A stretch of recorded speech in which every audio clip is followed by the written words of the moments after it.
Pada dasarnya, CPR Muchan berhasil dan Minso dihidupkan kembali. Mereka semua dibawa ke markas polisi dan Jinsu berada di mobil yang terpisah dengan Minso. Park Min-young menelponnya dan bertanya di mana mobil yang berada. Jinsu mengerti bahwa dia berencana untuk menyelamatkannya dan dia pasti akan membunuh orang-orang di mobil yang lain. Sebagai perbuatan baik terakhir, dia berbohong dan mengatakan bahwa Minso berada di mobil belakangnya, padahal sebenarnya dia berada di mobil depan. Seperti yang diharapkan, Min-young menyebabkan kecelakaan itu. Dan karena mobil Muchan berhasil menyelamatkan dari target, dia berhasil keluar dan menyelamatkan Jinsu tepat pada waktunya. Kwon Sok-ju juga telah bebas dan dia memeriksa Minsu. Minsu akhirnya terbunuh ketika mobil yang ditumpanginya meledak. Kwon Sok-ju akhirnya membalas dendam, dan inilah saatnya untuk membereskan semuanya. Min-young tidak siap menghadapi hal tersebut. Namun, Muchan memperingatkannya untuk menjauhi Jinsu. Dan jika tidak, dia berjanji bahwa dia tidak akan menahan diri. Tidak ada pihak yang bertindak sesuai dengan hukum lagi. Dan ini hanya masalah siapa yang menemukan siapa terlebih dahulu. Polisi telah menemukan keterlibatan Park Chu-min dengan Getal.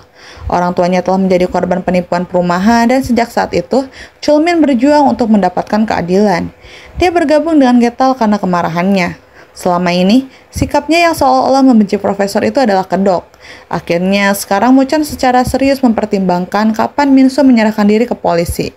Hanya dia, Ju-hyun, dan Jinsu yang memiliki video saat dia membunuh Nare, yang berarti dia terlibat dengan Min-young sejak awal.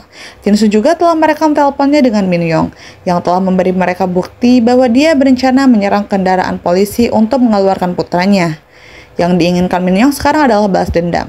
Dia telah mengeluarkan sayembara untuk Ji-hoon dan Sok-ju, dan seluruh negeri menjadi heboh. Min-young juga menuntut polisi yang berarti dia sangat ingin membuat setiap pihak yang terlibat membayar, entah itu masuk akal atau tidak.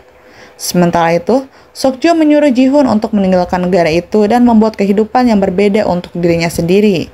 Dia mengatakan bahwa dia akan menghubunginya setelah dia keluar dari penjara. Tapi untuk saat ini, lebih aman bagi Ji-hoon untuk pergi.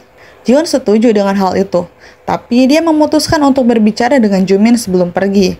Saat itulah dia mengetahui pasti apa yang telah direncanakan Sok-ju. Profesor itu telah mengatur dirinya sendiri untuk melakukan pemungutan suara pembunuhan, karena dia menganggap dirinya sebagai orang yang berdosa juga.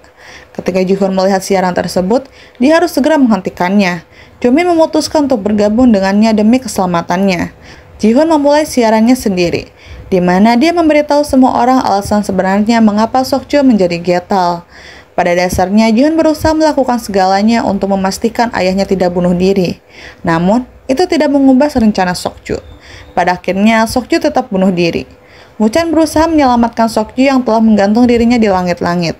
Sementara itu, Ji-hoon diserang oleh anak-anak sekolahnya untuk mendapatkan hadiah yang disiapkan Min-young jika Ji-hoon dinyatakan tewas.